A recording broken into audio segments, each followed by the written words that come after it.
The widow hadn't finished speaking when Steve Harvey dropped his microphone and walked off the stage. The entire studio fell silent. Cameras kept rolling, but nobody knew what to say. Producers frantically whispered into headsets. The opposing family froze mid-celebration. Audience members leaned forward in their seats, confused, concerned, captivated. For the first time in Family Feud history, the man who had commanded that stage for years, who could turn any moment into laughter, who never lost his composure, had simply walked away. But what she had just said, what her husband had whispered in his final breath, had shattered something inside Steve Harvey that no amount of professionalism could hold together. This is not just a story about a game show. This is about the moment when entertainment became humanity, when the cameras captured something no script could ever write, when one widow's courage reminded a nation that some promises transcend death itself. What happened in those 3 minutes would change Steve Harvey forever. And if you stay until the end, you'll understand why he keeps a folded piece of paper in his jacket pocket to this day. Subscribe and leave a comment because the most powerful part of this story is still ahead. 3 weeks before that fateful episode, Sarah Mitchell had done something she swore she'd never do. She had applied to be a contestant on Family Feud. Not because she loved game shows. Not because she needed the money, though God knows she did. She applied because of a promise she had made to her husband David in the final hours of his life. David Mitchell had died of pancreatic cancer 4 months earlier. He was 47 years old. They had been married for 22 years, raised 3 kids together, built a life in a small town in Ohio where everyone knew everyone and every loss was felt by all. David had been a teacher, the kind who remembered every student's name decades later, who showed up to their weddings and graduations, who made learning feel like an adventure rather than a chore. In his final week, confined to a hospice bed with morphine barely touching the pain, David had done what he always did. He thought about others. He thought about Sarah. He thought about their kids. He thought about the life they would have to live without him.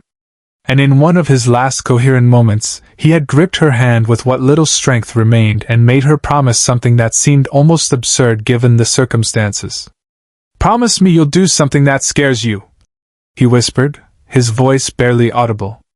"Promise me you won't let fear win. Promise me you'll show our kids that life doesn't end when someone dies. That joy is still possible. That laughter still matters." Sarah had promised through her tears, not knowing what that would mean, not knowing how she could possibly keep such a promise when her entire world was collapsing. But 3 months after the funeral, drowning in grief and bills and the overwhelming silence of a house that used to be full of David's laughter, she saw a commercial for Family Feud auditions in Cleveland. And she remembered. The audition process was grueling. Producers wanted energy, personality, families who could bring entertainment value. Sarah almost walked out twice. What was she doing there? She wasn't funny. She wasn't loud. She was a widow trying to survive each day. But something in David's words kept pulling her forward. Something about fear. Something about showing her kids that courage looks like showing up even when everything in you wants to hide. When she got the call that her family had been selected, she broke down in the grocery store parking lot. Her sister, her 2 brothers, and her eldest daughter would join her. They would represent the Mitchell family on national television.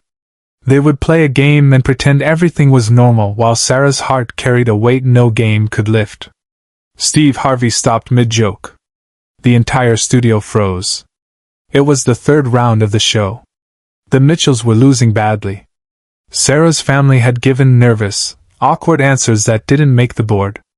Steve had done his usual routine, making jokes, exaggerating his reactions, keeping the energy high.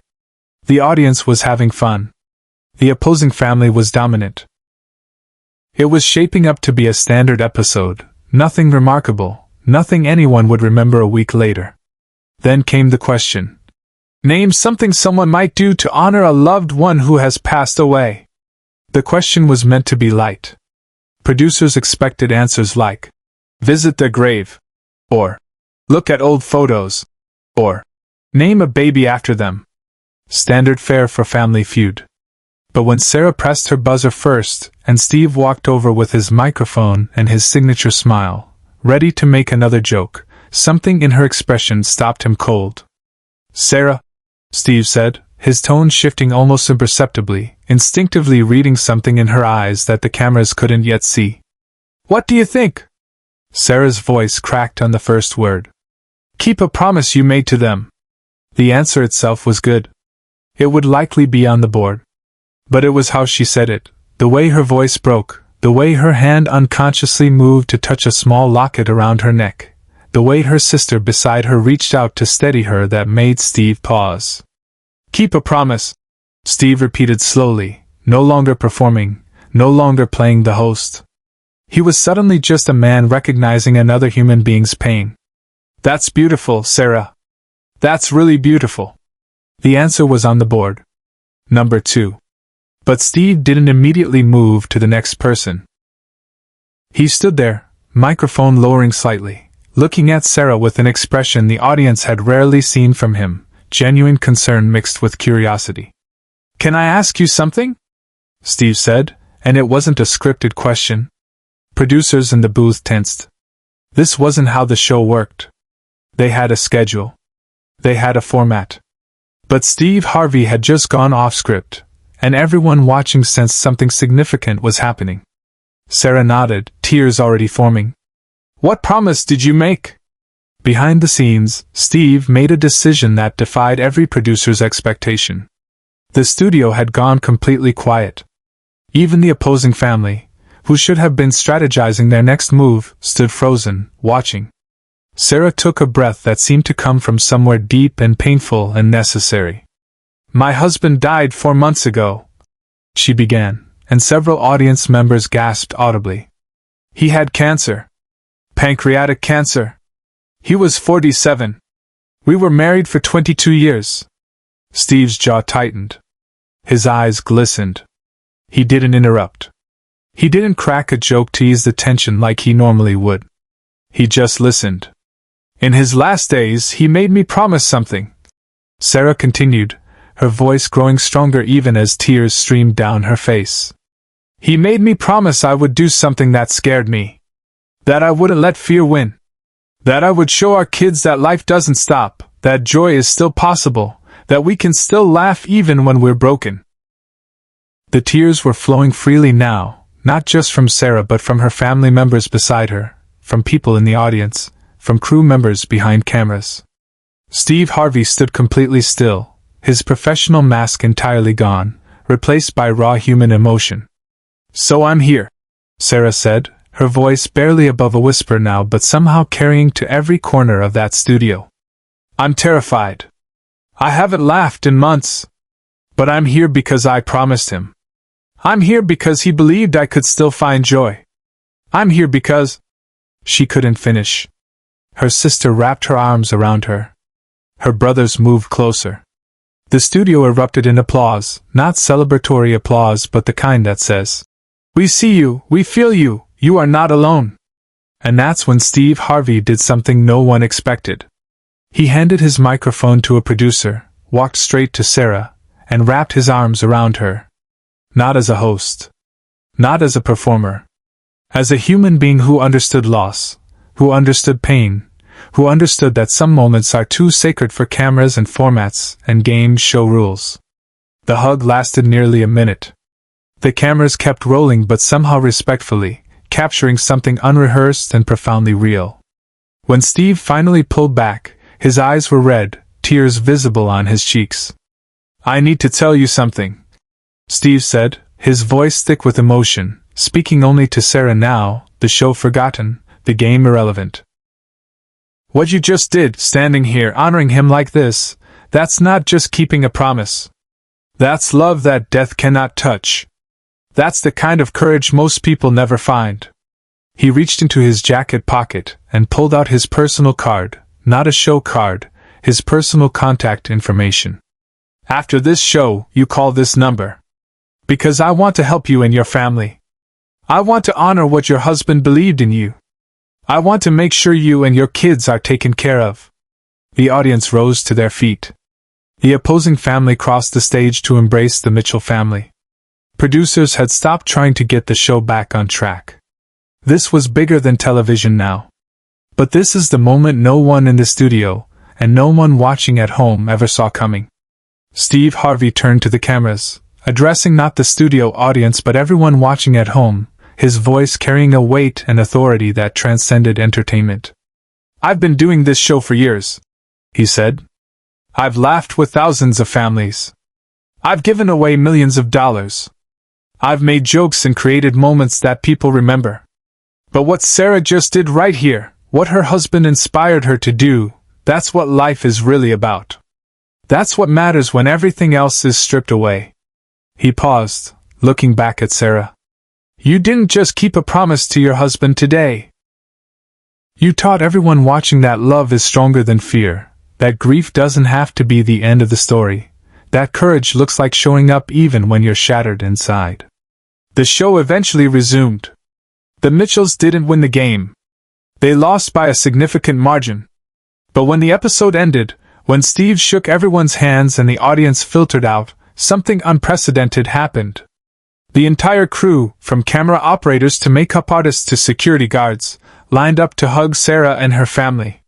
Strangers who had simply come to watch a game show taping stayed behind to share their own stories of loss, their own struggles with grief, their own need to hear that joy could still be possible. Steve kept his promise.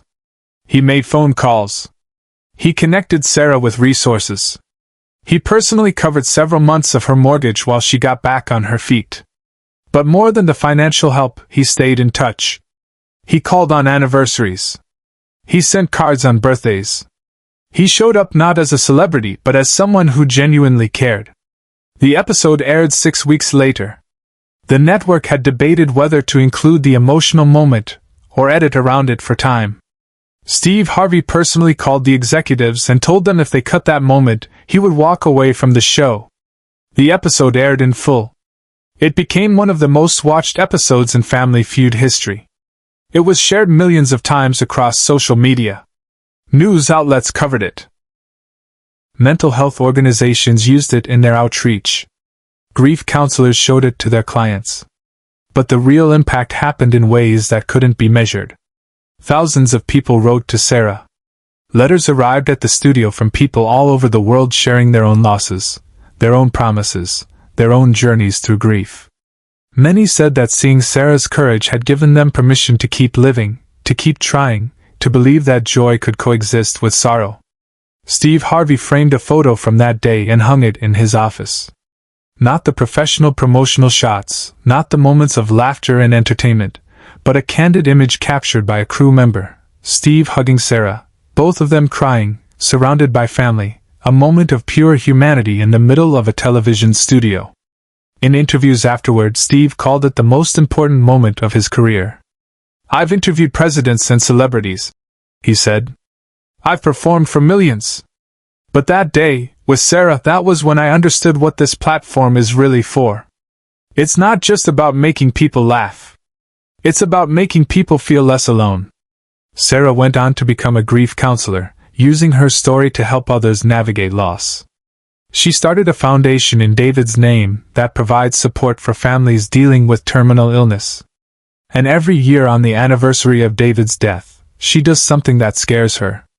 She's given speeches to audiences of thousands. She's gone skydiving. She's traveled to places they had always talked about visiting. Each act of courage is a way of keeping that final promise alive. Share and subscribe. Make sure this story is never forgotten. The piece of paper Steve Harvey keeps in his jacket pocket is a note Sarah gave him after the taping. It's written in David Mitchell's handwriting, something Sarah had found in his things after he died. It reads simply, "Fear tells you to hide. Love tells you to show up. Always choose love." Steve has shared that note's message in commencement speeches, in interviews, in quiet moments with people who are struggling. He says it reminds him why he does what he does, why moments of genuine human connection matter more than ratings or money or fame. The Mitchell family still watches Family Feud together. Sarah's kids, now older, understand more fully what their mother did that day, the courage it took, the promise she kept. They talk openly about their father now, sharing stories, keeping his memory alive not through sadness but through the joy he wanted them to find. And every time Steve Harvey walks onto that Family Feud stage, he touches his jacket pocket where that note lives. A reminder that the most powerful moments in life aren't scripted. They happen when we choose love over fear, when we show up despite the pain, when we keep promises that seem impossible to keep. David Mitchell never met Steve Harvey. But his final words, spoken to his wife in a hospice room, changed the life of a man who entertains millions. Because some promises, when kept with courage, ripple outward in ways we can never predict. That's the real legacy. Not the game show episode. Not the viral moment. But the truth that love, real love, doesn't end when someone dies. It just finds new ways to show up.